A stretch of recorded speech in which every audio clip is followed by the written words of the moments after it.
So it opposes money making. Instead, it considers money as a means of purchasing commodities.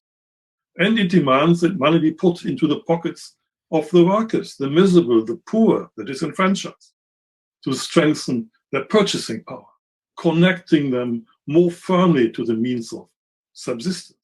However, and nevertheless, the exchange of labor power for money that is then exchanged for the means of subsistence is a function of profit making. The exchange of labor power for money, which is then exchanged for subsistence, is what did he say? To support like profit making? Hang on, I should have the captions on. I apologize. I didn't. Is a function of is a function of profit making. So what did he say?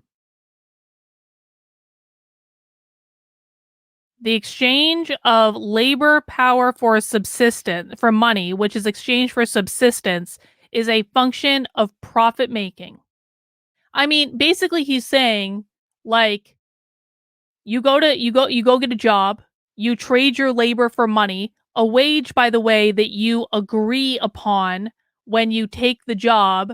No one has forced you to take that job. No one forces you to stay in that job. You go to work in that job and you say, I will come in and work for you for $10 an hour, $15 an hour, $60,000 a year, whatever the wage might be. Okay.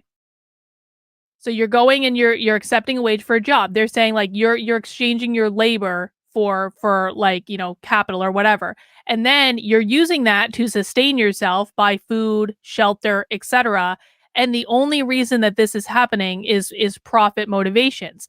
This is the rationale that they're using to say we just need to abolish all private property. We just need to have the state control the means of production, because right now the worker is being exploited because they need to go to the job to get the capital, to buy the food and buy the housing.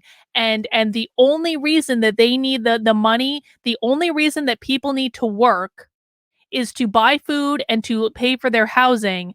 And so if they didn't need to do those things and they're only profit-making endeavors, that's all that people care about, then the best thing that we can do is just get rid of their need to pay for food because the state's going to provide your food. Get rid of the need for you to have your own private property and your own housing because the government will give us all pods or what have you. And this is the rationale that they're going to use to try to abolish all private property. And it sounds so simple, but I really want to make sure people understand this. Let's just rewind and listen to it again.